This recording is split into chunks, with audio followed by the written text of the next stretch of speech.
우리는 평생을 너무 무겁게 살아왔습니다. 어릴 때부터 열심히 해야 한다. 남들보다 뒤처지면 안 된다. 참아야 사람이 된다는 말을 들으며 자라왔습니다.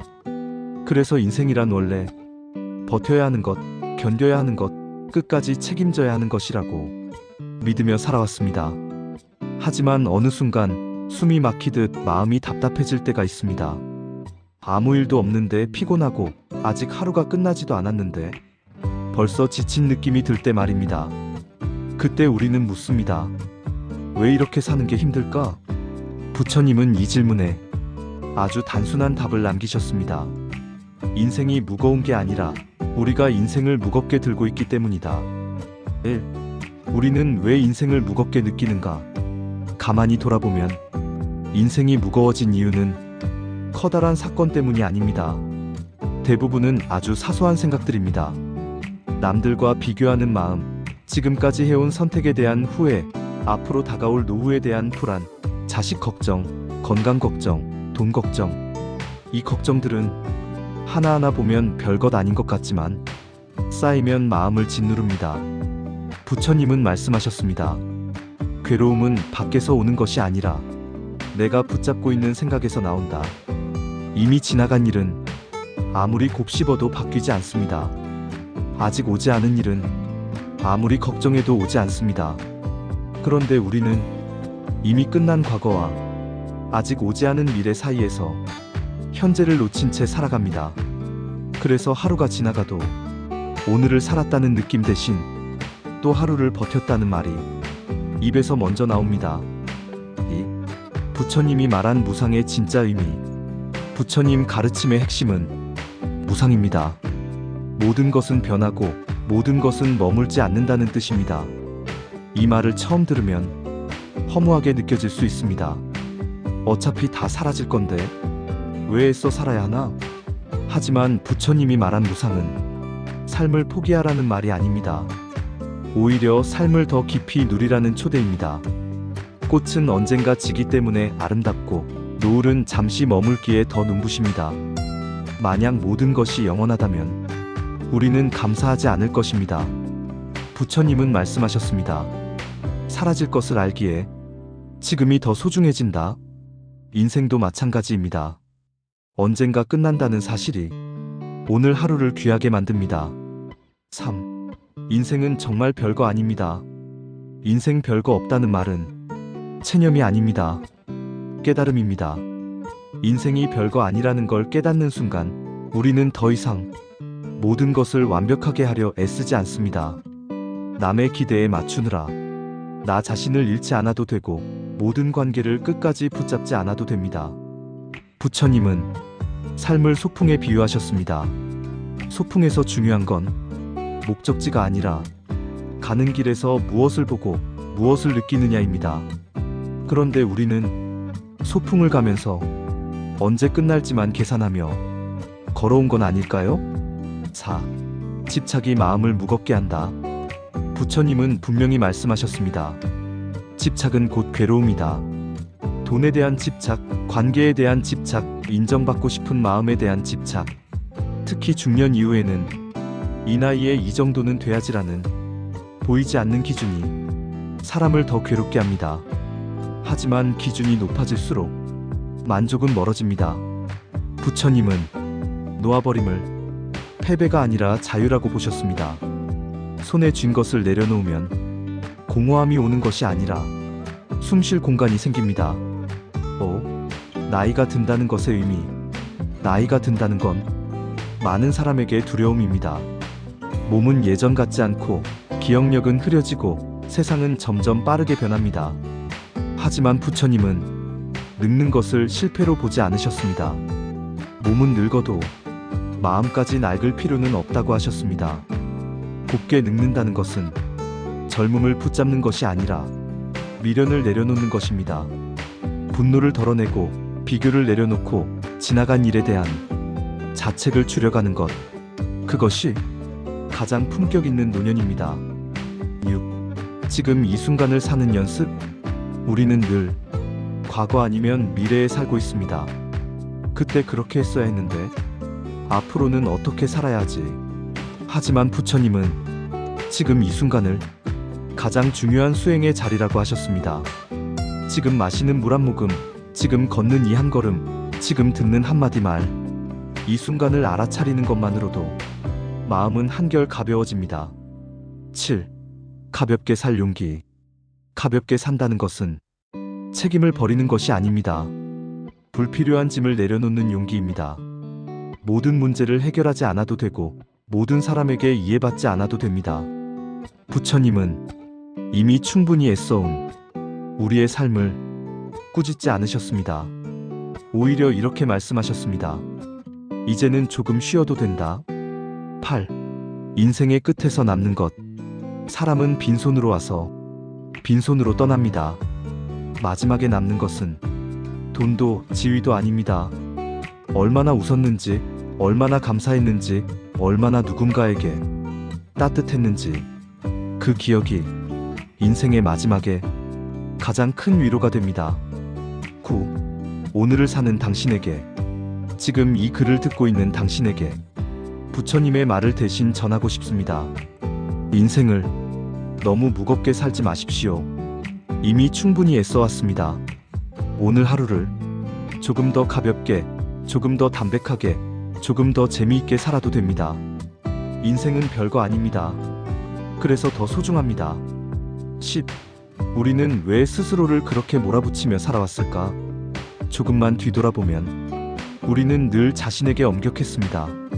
남에게는 괜찮다고 말하면서도 정작 나 자신에게는 한 번도 괜찮다고 말해주지 않았습니다.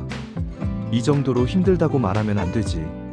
나보다 더 힘든 사람도 많은데 이 나이에 이 정도도 못하면 어떡하나. 이 말들은 겉보기엔 겸손하고 성실해 보이지만 사실은 스스로를 계속 채찍질하는 말들입니다. 부처님은 자신을 괴롭히는 수행은 참된 수행이 아니라고 하셨습니다. 몸을 혹사시키고 마음을 몰아붙이는 삶은 깨달음이 아니라 소진으로 끝난다고 하셨습니다. 우리는 너무 오랫동안 참는 게 미덕이라는 말 아래 자기 마음을 돌보지 않고 살아왔습니다. 그래서 지금 이 시점에서 마음이 먼저 지쳐버린 것입니다. 11. 비교가 삶을 망가뜨리는 방식. 중년 이후에 삶을 가장 무겁게 만드는 것 중 하나는 비교입니다. 젊었을 때는 앞으로 더 잘 되면 된다고 스스로를 위로할 수 있었지만 이제는 비교의 대상이 더 가까워집니다. 친구의 자식, 이웃의 노후, 누군가의 성공 소식. 부처님은 비교를 가장 경계해야 할 마음이라고 하셨습니다. 비교는 행복을 남의 기준에 맡기는 일이기 때문입니다. 남보다 뒤처졌다고 느끼는 순간 지금 내가 가진 모든 것은 아무 의미가 없어 보입니다. 반대로 남보다 앞서 있다고 느끼는 순간에도 불안은 사라지지 않습니다.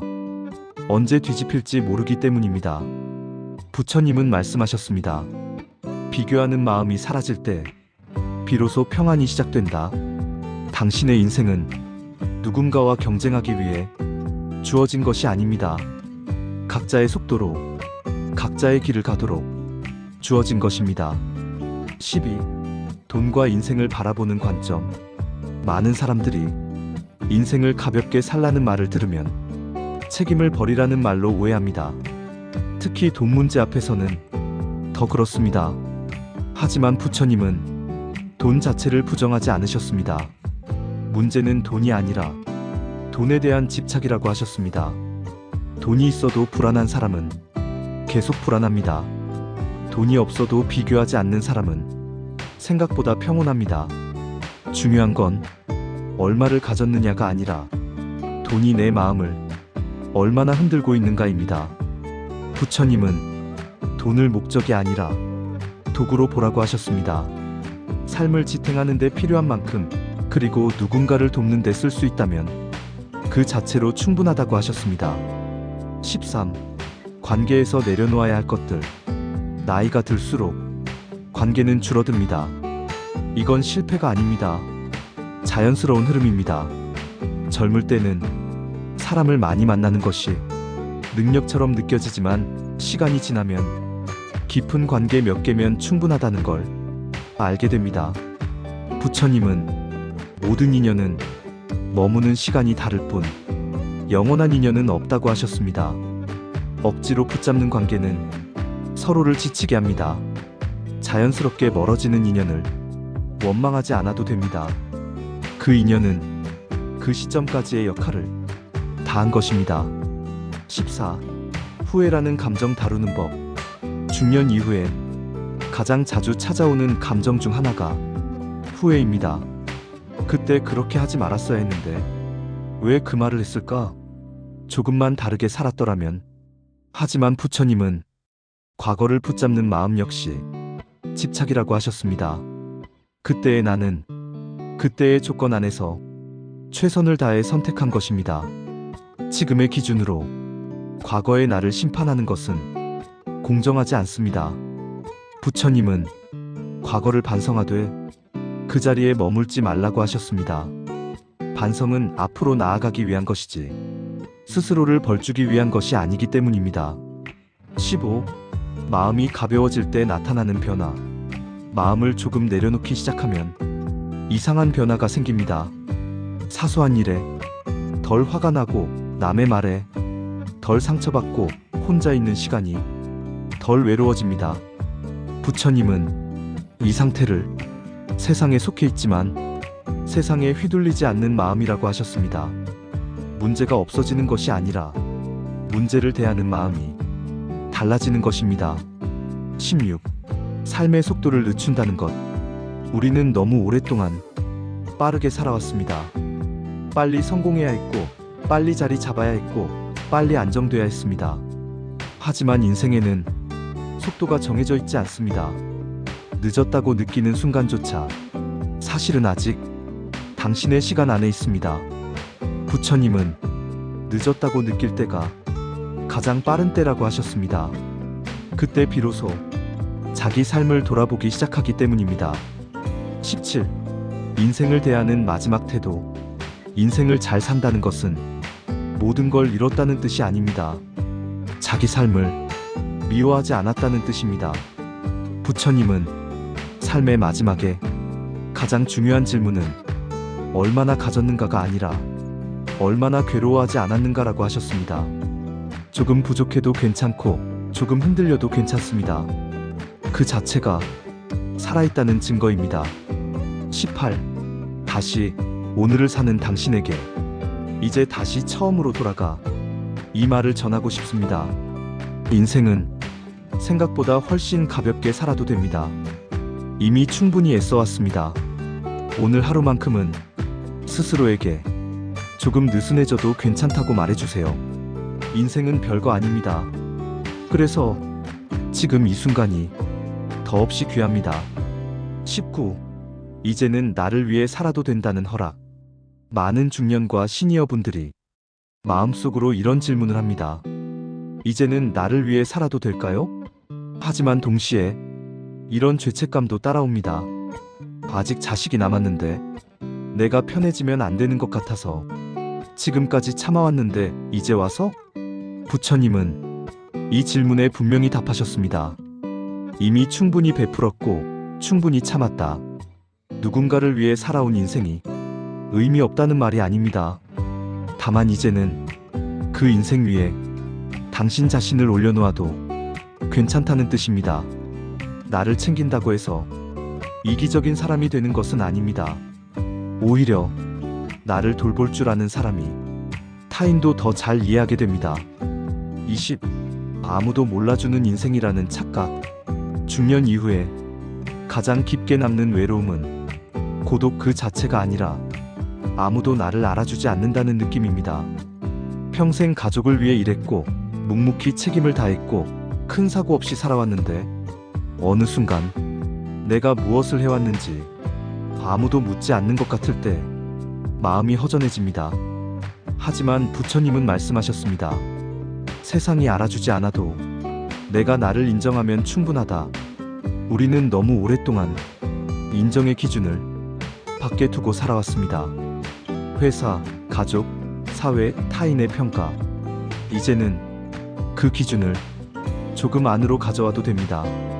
오늘 하루를 성실히 살아냈다면 그것으로 충분합니다. 아무도 박수치지 않아도 당신의 하루는 헛되지 않았습니다. 20일 혼자 있는 시간에 대한 두려움 내려놓기. 많은 사람들이 혼자가 되는 것을 두려워합니다. 특히 중년 이후에는 혼자 있는 시간이 늘어나며 그 두려움이 더 커집니다. 하지만 부처님은 고독과 외로움을 구분하셨습니다. 외로움은 사람이 없어서 생기는 것이 아니라 마음이 불안할 때 생기고, 고독은 자신과 만나는 가장 깊은 시간이라고 하셨습니다. 혼자 있는 시간을 피하려 애쓸수록 마음은 더 불안해집니다. 반대로 혼자 있는 시간을 조금씩 받아들이면 마음은 점점 안정됩니다. 혼자 마시는 차 한 잔, 혼자 걷는 산책길, 혼자 듣는 음악. 이 시간들은 쓸쓸함이 아니라 회복의 시간입니다. 22. 아직 늦지 않았다는 말의 진짜 의미. 중년 이후에 많은 분들이 이렇게 말합니다. 이제 와서 뭘 새로 시작하겠어요? 하지만 부처님은 늦음이라는 개념 자체가 마음이 만들어낸 환상이라고 하셨습니다. 인생에는 정해진 속도가 없습니다.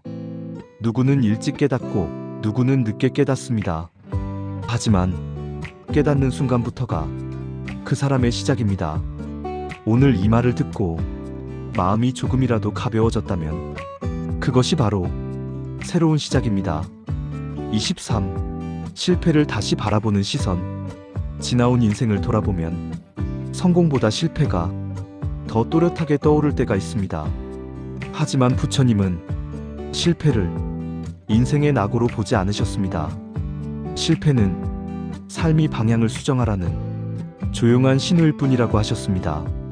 지금의 당신은 실패를 겪고도 여기까지 살아왔습니다. 그 자체가 이미 충분한 증거입니다. 실패가 없었다면 지금의 깊이도 없었을 것입니다. 24. 감정을 억누르지 않는 법. 우리는 감정을 드러내지 않는 법을 너무 잘 배워왔습니다. 특히 중년 이후에는 울면 약해 보일까봐, 힘들다고 말하면 민폐가 될까봐 감정을 숨깁니다. 하지만 부처님은 감정을 억누르는 것이 수행이 아니라고 하셨습니다. 슬플 때는 슬퍼하고 힘들 때는 힘들다고 말하는 것이 자연의 이치라고 하셨습니다. 감정을 인정하지 않으면 그 감정은 다른 모습으로 돌아옵니다. 분노, 무기력, 체념으로. 25. 인생 후반부의 가장 중요한 과제. 인생의 후반부에서 가장 중요한 과제는 더 많은 것을 얻는 것이 아니라 불필요한 것을 내려놓는 것입니다. 관계도, 욕심도, 기대도, 비교도. 부처님은 삶의 짐을 덜어낼수록 마음은 더 또렷해진다고 하셨습니다. 적게 가져도 충분히 풍요로운 삶은 이미 가능합니다. 26. 마지막으로 전하고 싶은 말. 이제 이 긴 이야기를 마치며 부처님의 가르침을 한 문장으로 전하고 싶습니다. 인생은 별거 아니다. 그래서 오늘이 가장 중요하다. 당신은 이미 충분히 살아왔습니다. 이미 충분히 애써왔습니다. 이제 남은 시간은 조금 더 가볍게, 조금 더 따뜻하게, 조금 더 나답게 살아도 됩니다. 오늘 하루 당신 자신에게 이렇게 말해주세요. 그래도 나는 잘 살아왔다. 그 한마디가 앞으로의 인생을 조금 더 편안하게 만들어줄 것입니다. 27. 괜찮은 척하며 살아온 세월을 돌아보며 우리는 참 오래 괜찮은 척하며 살아왔습니다. 힘들어도 웃었고 속이 무너져도 티내지 않았습니다. 가족 앞에서는 버팀목이 되어야 했고, 직장에서는 흔들리면 안 됐고, 주변 사람들에게는 언제나 괜찮은 사람으로 보이고 싶었습니다. 그러다 보니 정작 나 자신에게는 괜찮니? 라고 묻지 않은 채 수십 년을 지나왔습니다. 부처님은 말씀하셨습니다. 자신을 속이는 것이 가장 큰 무지다. 괜찮지 않은데 괜찮은 척하는 삶은 결국 마음에 병을 남깁니다. 이제는 조금 솔직해져도 괜찮습니다. 힘들면 힘들다고 인정하는 것, 그것이 지혜의 시작입니다. 28. 남은 인생을 계산하지 말라는 가르침. 중년 이후에는 인생을 숫자로 계산하기 시작합니다. 앞으로 몇 년이나 더 살까? 이 돈으로 언제까지 버틸 수 있을까? 이 몸으로 얼마나 더 할 수 있을까? 하지만 부처님은 남은 인생을 계산하지 말라고 하셨습니다. 계산하는 순간 삶은 현재가 아니라 미래의 불안으로 옮겨가기 때문입니다. 우리가 확실히 아는 건 딱 하나뿐입니다. 오늘은 살아있다는 사실, 내일을 준비하지 말라는 말이 아닙니다. 다만 내일 때문에 오늘을 소모하지 말라는 뜻입니다. 29. 아무 일도 없는 하루의 가치. 사람들은 종종 말합니다. 오늘은 정말 아무 일도 없었어. 하지만 부처님은 아무 일도 없는 하루가 가장 귀한 하루라고 하셨습니다. 사고도 없고 다툼도 없고 큰 슬픔도 없었다면 그 하루는 이미 충분히 잘 지나간 하루입니다. 우리는 너무 쉽게 평범한 하루를 하찮게 여깁니다. 하지만 인생의 대부분은 이 평범한 하루들로 이루어져 있습니다. 이 하루들이 모여 한 사람의 인생이 됩니다. 30. 자식에 대한 마음 내려놓기. 중년 시니어 분들의 마음을 가장 무겁게 만드는 것 중 하나는 자식에 대한 걱정입니다. 아무리 자식이 커도 부모의 마음은 쉽게 놓아지지 않습니다. 하지만 부처님은 자식 역시 부모의 소유가 아니라고 하셨습니다. 하나의 독립된 인연일 뿐이라고요. 끝까지 책임져야 한다는 마음은 사랑이 아니라 집착이 될 수 있습니다. 자식의 인생을 부모가 대신 살아줄 수는 없습니다. 부모가 할 수 있는 마지막 사랑은 믿고 물러서는 것입니다. 31. 후반 인생에 필요한 용기. 젊을 때의 용기는 도전하는 용기였다면 중년 이후의 용기는 내려놓는 용기입니다. 모든 것을 다 이해받으려 하지 않는 용기, 모든 관계를 유지하려 애쓰지 않는 용기, 모든 기대에 응답하지 않는 용기. 부처님은 줄일수록 삶은 또렷해진다고 하셨습니다. 이제는 삶을 늘리는 대신 정리하는 시기입니다. 32. 삶의 속도를 받아들이는 법. 우리는 여전히 젊었을 때의 속도로 살아야 한다고 생각합니다. 하지만 몸도 마음도 이미 다른 속도를 원합니다. 부처님은 자기 속도를 무시하는 삶이 가장 큰 불행이라고 하셨습니다. 빠르지 않아도 됩니다. 느려도 괜찮습니다. 중요한 것은 멈추지 않는 것이 아니라 자기 속도를 존중하는 것입니다. 33. 잘 살았다고 말할 수 있는 기준. 우리는 종종 내 인생 잘 산 걸까? 라는 질문을 합니다. 부처님은 이 질문에 이렇게 답하셨습니다. 남을 크게 해치지 않았고 스스로를 너무 괴롭히지 않았다면 그 인생은 이미 잘 산 인생이다. 완벽하지 않아도 되고 부족해도 됩니다. 중요한 건 스스로를 미워하지 않았는가입니다. 34. 죽음을 바라보는 마음의 변화. 죽음에 대한 생각은 나이가 들수록 자주 찾아옵니다. 하지만 부처님은 죽음을 두려움의 대상이 아니라 삶을 정리하게 하는 가장 큰 스승이라고 하셨습니다. 죽음을 생각하면 사소한 것들이 덜 중요해지고 지금 곁에 있는 사람들이 더 소중해집니다. 죽음을 받아들이는 순간 삶은 더 또렷해집니다. 35. 마지막으로 이 말을 남기며 이 긴 이야기를 끝까지 함께 해주신 당신께 이 말 한마디를 조용히 건네고 싶습니다. 당신은 이미 충분히 잘 살아왔다.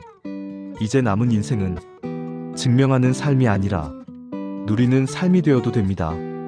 오늘 하루 조금 웃고 조금 쉬고 조금 덜 걱정해도 괜찮습니다. 인생은 별거 아닙니다. 그래서 지금 이 순간이 무엇보다 소중합니다.